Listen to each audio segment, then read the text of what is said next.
साहबजादे जो हैं, केजरीवाल जी कह रहे हैं एक और ये नॉर्थ कोरिया हो गया है। अरे बड़े बड़े मुगलों अंग्रेजों ने भारत को नहीं बदल पाया और ये लोग भारत को बदलने चले हैं। तो न्याय यात्रा का मतलब क्या हुआ? न्याय करने जा रहे हैं। पूरी कांग्रेस पार्टी और कांग्रेस के राष्ट्रीय प्रवक्ताओं ने मिल करके किसी भी टीवी चैनल पे यह साबित नहीं कर पाया कि राहुल गांधी जी देश हित में अच्छा बयान दिया है। इतनी बड़ी जिम्मेदारी, उतना बड़ा अनुभव होना चाहिए। इतनो कैल न्याय यात्रा फिर भी 24 में भाजपा अइबे करी। जातिवाद के जहर कितनो बइबा फिर भी राष्ट्रवाद के फसल लहराइबे करी। जे चिंता करी खाली अपना वंश के ओकरा सत्ता के गईला सतैबे करी। हाथ बढ़ाए हासिल चंदा हो जाए यह बात नहीं। और जाकर शहजादे से कह दो तुम छोड़े उनकी औकात नहीं। दिल्ली तो चल नहीं रही है इनसे और यह देश चलाने का मन बना बैठे। और जिस लोकपाल से जन्मे थे भाई उसी लोकपाल को भुला बैठे। लगातार ये शोर मचा हुआ है कि अब की बार 400 पार, लेकिन कहीं ना कहीं भारत जोड़ो न्याय यात्रा भी चल रही है।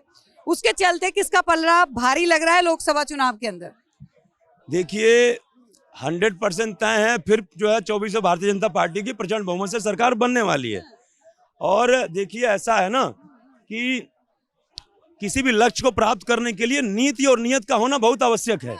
और राहुल गांधी जी की ना नीति सही है ना नियत सही है। और जो इनके कांग्रेस के और भी मुखिया हैं, जो शीर्ष नेता हैं, वो भी अपना आपा खो बैठे हैं। अभी देखिए किसी ने कहा भारत रसिया हो गया है। कोई जो है हमारे आम आदमी पार्टी के साहबजादे जो हैं, केजरीवाल जी कह रहे हैं एक और ये नॉर्थ कोरिया हो गया है। अरे बड़े बड़े मुगलों अंग्रेजों ने भारत को नहीं बदल पाया और ये लोग भारत को बदलने चले हैं। और रह गई बात, देखिए ऐसा है कि जब महिला आरक्षण विधेयक आया था संसद में, उस समय राहुल गांधी जी बोले कि ओबीसी के लोगों की उपेक्षा हो रही है और जो भी शीर्ष पदों पे है ओबीसी बहुत कम संख्या में है। और इन्होंने बोला कि हम जातिगत जनगणना की मांग करते हैं और हम जितने भी राज्यों में हमारी सरकार है वहाँ जातिगत जनगणना कराएंगे। और जिन सरकारों में चुनाव जीतेंगे 5 राज्यों में, वहाँ करा करके सब में हम जो है जातियों के संख्या के आधार पर, जनगणना के आधार पर हमारा आरक्षण पास करेंगे। लेकिन टाइम फुस हो गया, पता चला वो भी हार गए। अब जब हार गए तो पहले क्या था? भारत जोड़ो, उसके बाद रागला पे ओबीसी आरक्षण न्याय दिलवा रहे हैं भारत जोड़ो। अरे मैम ये बताइए, आप यदि मान लीजिए आपके पिताजी, अभी जैसे मेरे पिताजी तो तीर्थ यात्रा पे गए थे प्रयाग स्नान, लोग कहते हैं कि हम तीर्थ यात्रा पे जा रहे हैं, हमारे पिताजी तीर्थ यात्रा पे हैं। तो तीर्थ यात्रा का मतलब क्या हुआ? आप तीर्थ करने जा रहे हैं। तो न्याय यात्रा का मतलब क्या हुआ? न्याय करने जा रहे हैं। तो ये बताइए राहुल गांधी जी भी जा रहे हैं, उनके पास न्याय करने के लिए कुछ है क्या? किसी के साथ क्या है? सुप्रीम कोर्ट के जज हैं, प्रधानमंत्री हैं, उनके पास बहुमत है। किस बात का न्याय यात्रा पे गए भैया? तो कहने का मतलब की दुकान खोल रहे हैं। उन्होंने बोला है कि नफरत करने वालों के दिलों में भी मोहब्बत भरेंगे। टेंशन गलत है। यदि मोहब्बत इनके अंदर सकारात्मकता होती तो ये गोरखपुर से क्यों नहीं दूसरी बार जब भारत जोड़ो यात्रा शुरू की है, यूपी से क्यों नहीं शुरू किया, अयोध्या से क्यों नहीं शुरू किया? वहां से किए जहां पे मोदी जी की नजर नहीं पड़ी। खाना चाहते हैं ना, मणिपुर से इसलिए किया कि मणिपुर में झगड़ना नजर पड़ी मोदी की। बताइए नहीं गए ना मोदी जी? मोदी जी नहीं गए। राहुल जी आंखें खोलने का काम कर रहे हैं। आंखें खोलने का काम नहीं कर रहे हैं, वो अपनी आंखें खुद जो है बंद कर लिए हैं। आज देखिए कहने का मतलब वही राहुल गांधी जी हैं। अभी एक पत्रकार ने हमसे कहा कि राहुल गांधी और मोदी जी में जमीन आसमान का फर्क है। बहुत पढ़े लिखे आदमी हैं। राहुल गांधी 2019 में एक बयान दिए थे, 2019 के लोकसभा चुनाव में, कि मैं हिंदू हूं पर हिंदुत्ववादी नहीं। और इस बयान को लेकर के सारी मीडिया में खूब चर्चाएं हुई। लेकिन कांग्रेस में बड़े बड़े विद्वान कहते हैं, हमारे यहाँ बड़े बड़े विद्वान हैं, पूरी कांग्रेस पार्टी और कांग्रेस के राष्ट्रीय प्रवक्ताओं ने मिल करके किसी भी टीवी चैनल पे यह साबित नहीं कर पाया कि राहुल गांधी जी देश हित में अच्छा बयान दिया है। मैं प्रेमनाथ द्विवेदी बहुत पढ़ा लिखा व्यक्ति नहीं हूँ, लेकिन मैं प्रेमनाथ द्विवेदी कहता हूँ कि वो जो बयान राहुल गांधी दिए थे वो देश हित में अच्छा बयान दिए थे। लेकिन जब आप रट के बोलोगे, कोई कान में फूंक देगा तब बोलोगे, तो खाली आप बोल पाओगे, आप उसका एक्सप्लेनेशन नहीं कर पाओगे। देखिए मैं कहता हूँ क्यों सही बयान था। जिस शब्द के अंत में वाद शब्द का प्रयोग हो जाता है, उस शब्द का अर्थ चेंज हो जाता है। जैसे समाज एक अलग शब्द है, वाद अलग शब्द है। समाज प्लस वाद बराबर समाजवाद, पंथ प्लस वाद बराबर पंथवाद, क्षेत्र प्लस वाद। जैसे बहुत से लोग कहते हैं ब्राह्मणवाद चलाते हैं, वो ठाकुरवाद चलाते हैं। मतलब ये कि यदि वो कोई ठाकुरवादी है, मान लीजिए मैं कह रहा हूँ मैं ठाकुरवादी हूँ, तो मतलब मैं सिर्फ ठाकुरों का पक्षधर हूँ। सबसे पहले ठाकुरों का भला चाहूंगा, बाद में किसी का। हमको और किसी से लेना नहीं है। अब राहुल गांधी ने कह दिया कि मैं हिंदू हूँ पर हिंदुत्ववादी नहीं। मतलब हिंदू तो हूँ, हिंदुत्ववादी नहीं मतलब सिर्फ हिंदुओं का पक्षधर नहीं हूँ। तो अच्छा बयान बोला, लेकिन रट के बोला। तो आप कह रहे हैं कि राहुल गांधी ने बोला कि मैं हिंदुत्ववादी नहीं हूँ। हाँ, तो ये बात अच्छी थी कि मैं हिंदू हूं पर हिंदुत्ववादी नहीं, मतलब मैं सिर्फ हिंदुओं का पक्षधर नहीं हूं। मतलब राहुल गांधी ये बोले नहीं, लेकिन उनके बयान का ये मतलब है। राहुल गांधी तो कभी जनेऊ क्या कहते हैं कि जैकेट के ऊपर डाल लेंगे, कभी भगवा पहन लेंगे। देखिए सिंपल सी बात है, जो जितना कीमती चीज होता है ना उसको उतना छुपा करके रखा जाता है। और जनेऊ जो ब्राह्मणों का जनेऊ होता है ना, वो ब्राह्मणों का प्राण है। मैं भी एक ब्राह्मण हूं, क्षमा चाहता हूं, लेकिन ये 5 परतों के नीचे है जनेऊ। मतलब मेरी जो त्वचा है उससे सटी हुई सबसे नीचे जनेऊ रहता है। मतलब यह है कि जो जितनी कीमती चीज होती है, हमारे यहाँ परंपरा पुरानी रही है कि जो बहुएं आती थी पर पहले तो उनको जो है पर्दे में रखा जाता था, उनको सबके सामने नहीं किया जाता। इसलिए नहीं कि इसलिए कि वो हमारी घर की लक्ष्मी है, और घर की लक्ष्मी को कोई एक्सपोज थोड़ा करता है। कहने का मतलब यह है कि जैसे मान लीजिए कि जो है वो, ये बताइए, प्रधानमंत्री का सपना देखना गलत बात नहीं है, लेकिन उसके लिए यत्न तो कीजिए। अभी मैं यदि कहूँ युवा प्रधानमंत्री होना चाहिए उस रेंज। क्या युवा है? अभी ये बताइए, अयोध्या जिले का किसी को डीएम अपॉइंट करना हो तो आप किसी साल भर के एक्सपीरियंस होल्डर को तो नहीं करेंगे ना, जो साल भर से किसी जिले का प्रभार संभाला हो। आप सोचेंगे जो सबसे बड़ा तजुर्बेदार हो, जिसको 10-15 साल का एक्सपीरियंस हो, और जो किसी बड़े संवेदनशील एरिया को हैंडल कर चुका हो, क्योंकि अयोध्या इसमें पूरे विश्व का केंद्र है। तो कहने का मतलब यह है कि जितनी बड़ी जिम्मेदारी उतना बड़ा अनुभव होना चाहिए। अब राहुल गांधी जो है सीधा पीएम बनना चाहते हैं। आप बताइए, 2 दशक से सांसद हैं, इनके शासन संसदीय काल, इनके जो है सांसद रहने के काल में कई सारे ऐसे मुख्यमंत्री बनाए। क्या किसी एक स्टेट का मुख्यमंत्री तुम खुदा बन जाते तो क्या तुम्हारा रुतबा घट जाता? और ये बताइए, किसी स्टेट का बन करके 5 साल उसमें पूरी इतिहास रहा है कांग्रेस का प्रधानमंत्रियों का रहा है ना, लेकिन सपना देख रहे हैं तो कौन सा गलत? सपना देख रहे हैं, अब वो जमाना लद गया। अब इसी समय पे कहना चाहता हूं मैं कि केतनो कैल न्याय यात्रा फिर भी 24 में भाजपा अबे करी।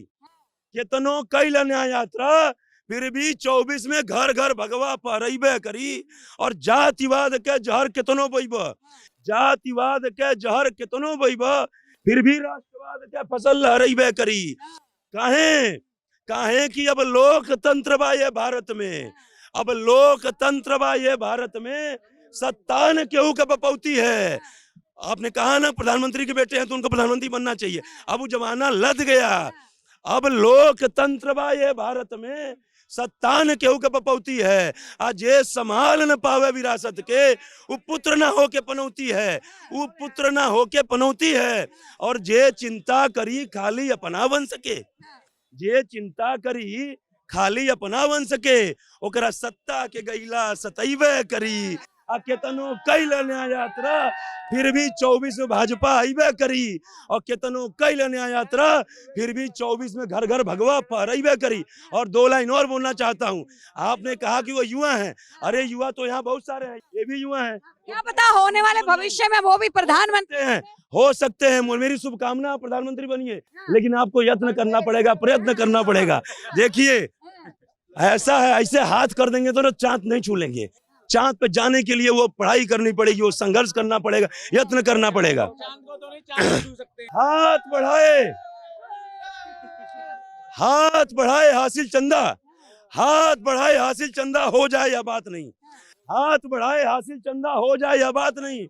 और जाकर शहजादे से कह दो तुम, जाकर शहजादे से कह दो तुम, छोड़े उनकी औकात नहीं। जाकर शहजादे से कह दो तुम, छोड़े उनकी औकात नहीं। जाकर शहजादे से कह दो तुम, छोड़े उनकी औकात नहीं। और हो जाए हर कोई भी मोदी, हो जाए हर कोई भी मोदी, है सबके बस की बात नहीं। और कर ले चाहे वो कितनी भी यात्राएं, कर ले चाहे वो कितनी भी यात्राएं, पर सत्ता में आना अब उनकी औकात नहीं, पर सत्ता में आना अब उनकी औकात नहीं।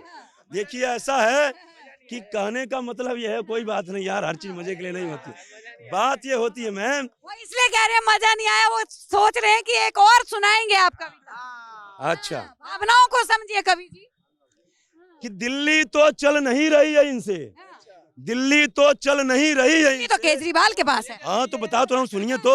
आजकल नाम ले लीजिए बीच में। आ रहा न्योता आ रहा है उनके पास, ईडी साहब निमंत्रण दे रहे हैं उन्होंने उनको, बोला है जितने सम्मान आएंगे उतने स्कूल खुलेंगे। चूड़ा दही खिलाना चाहते हैं। अब वो चूड़ा दही बेचारे खाना नहीं चाहते हैं। कि दिल्ली तो चल नहीं रही है इनसे, और यह देश चलाने का मन बना बैठे। दिल्ली तो चल नहीं रही है इनसे, और यह देश चलाने का मन बना बैठे। और जिस लोकपाल से जन्मे थे भाई, जिस लोकपाल से जन्मे थे भाई, उसी लोकपाल को भुला बैठे। और भ्रष्टाचार खत्म करने को, भ्रष्टाचार खत्म करने को यह राजनीति में आए, पर सत्ता के लोलुपता में भ्रष्टाचारियों से याद मिला बैठे, पर सत्ता के लोलुपता में भ्रष्टाचारियों से याद मिला बैठे।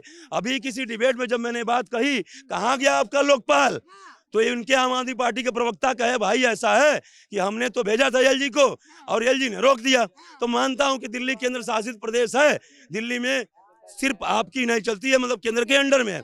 लेकिन अब जब मैंने कहा चलो दिल्ली तो केंद्र शासित है, पंजाब में क्या है महाराज, पंजाब में तो बना देते। जब आंदोलन कर रहे थे तो बोले सारी पार्टियां भ्रष्ट हैं, और जैसे ही हम चुनाव जीतेंगे सबसे पहला काम लोकपाल कानून बनाएंगे। कहाँ गया, कितने दिन उससे सरकार है पंजाब में। तो उन्होंने कहा, ऐसे बाल खजवाते हुए आम आदमी पार्टी प्रवक्ता ने थोड़ी देर बाल खजवाए और फिर कहे कि ऐसा है कि ये बताइए भाजपा इतने सालों से सत्ता में है और अब जाके महिला आरक्षण विधेयक लेकर के आई है, तो हम अभी लोकपाल नहीं लाए तो हमारी क्या कमी है। अब पहले चुनाव में लड़ने से पहले, राजनीति में आने से पहले आप कहते थे भाजपा भ्रष्ट, कांग्रेस भ्रष्ट, सारी पार्टी भ्रष्ट, और आज आप उनका कंपैरिजन, उनसे अपना कंपैरिजन कर रहे हो। तो जब उनको भ्रष्ट बता चुके हो तो या तो अब कह दो भ्रष्ट, तब भ्रष्ट थे, जब मैं आंदोलन कर रहा था तब वो भ्रष्ट थे, अब वो साग पाक है, या तो ये कह दो। और या तो ये नहीं कहे हो तो मतलब आपकी नजरों में वो भ्रष्ट हैं। तो जब आपकी नजरों में भ्रष्ट है तो आप उनसे अपना कंपैरिजन कर रहे हो कि उन्होंने ये काम इतने दिन में किया और हम भी इतने दिन में कर देंगे, तो क्या दिक्कत है। तो मतलब ऑलरेडी आपने अपने आप को घोषित कर दिया कि हम भी भ्रष्ट हो चुके हैं और हम भी अब कांग्रेस की तर्ज पे काम कर रहे हैं, जैसे कांग्रेस ने पूरे 70 सालों में देश को लूटा। और देखिए सब उजागर हो रहा है। अभी देखिए उनका जो क्या नाम है, ताहिर हुसैन नाम है ना, जो अभी सुप्रीम कोर्ट में उसका बयान हुआ है, वही मैंने ये काम बहुत पहले ही लिख दी, जब ये घटना हुई ना करावल नगर की, तभी 2 लाइन लिखा था। और देखिए आज वो सत्य साबित हो गई कि उसकी गिरफ्तारी हुई, उसका बयान हुआ, और उसने कहा, उसने जो है उसको अपना वो कहते हैं ना ट्रांसपेरेंसी माना कि मैंने जानबूझकर हिंदुओं को भड़काने के लिए सब बात बोली। एक्चुअली हो सकता है, एक्चुअली मैं ऐसे उसमें मतलब हो सकता है मेरी बातों में कहीं कुछ फ्लो में गड़बड़ी हो जाए, इसके लिए क्षमा चाहता हूँ। लेकिन 2 लाइन कहना चाहता हूँ कि जनता समझ बैठी उन्हें, कि जनता समझ बैठी उन्हें कि वो बिजली मुफ्त देते हैं, जनता समझ बैठी उन्हें कि वो बिजली मुफ्त देते हैं, पर वो तो बुझाकर घरों के चिराग सियासत को रोशनी देते हैं, पर वो तो बुझाकर घरों के चिराग सियासत को रोशनी देते हैं। करावल नगर की घटना इसका उदाहरण है, और अभी ताहिर हुसैन की गिरफ्तारी और उसके साथ कार्रवाई इसका उदाहरण है। तो ये पूर्णतः देखिए ऐसा है कि वरदान तब करना कोई बहुत बड़ी बात नहीं है, तब करने के बाद जो वरदान में शक्ति मिलती है उस शक्ति का सदुपयोग करना बड़ी बात है। और जिसने महापुरुषों ने इसका सदुपयोग किया वो आज पूजनीय है, और जिसने दुरुपयोग किया वो कुटनीय है, वो निंदनीय है। उनको आदमी हर तरीके से कुछ भी बोल सकता है। रावण कितना बड़ा विद्वान था, उसकी पूजा नहीं होती है। कंस कितना बड़ा बलशाली था, कितना बड़ा उसको वरदान था। हिरण्यकश्यप कितना बड़ा उसको वो था, लेकिन उसकी कहीं पूजा नहीं होती है। पूजा देखिए, और एक लाइन चूंकि आपने बात कर दिया तो एक अंतिम लाइन यूथ के लिए कहना चाहता हूं। मोदी के लिए कुछ नहीं लिखे हैं। मोदी के लिए तो क्या है, मोदी तो देखिए ऐसा है ना कि जो अच्छा काम करता है ना, जो अच्छा काम कर रहा हो उसके लिए बहुत गीतें नहीं बन पाती हैं, उसकी तो जय जयकारी सारी गीतें हैं। आज जो गलत कर रहा है उसी के लिए आलोचनात्मक में कविताएं और व्यंग मारा जाता है। कभी जो है विपक्ष का काम करता है, समझ रहे मेरी बात को, तो जो जहाँ गलत दिखेगा वहाँ लिखा जाएगा, और जहाँ सही हो रहा है उसकी सराहना की जाएगी। आप देख रहे हैं सौगंध टीवी, सौगंध वतन की।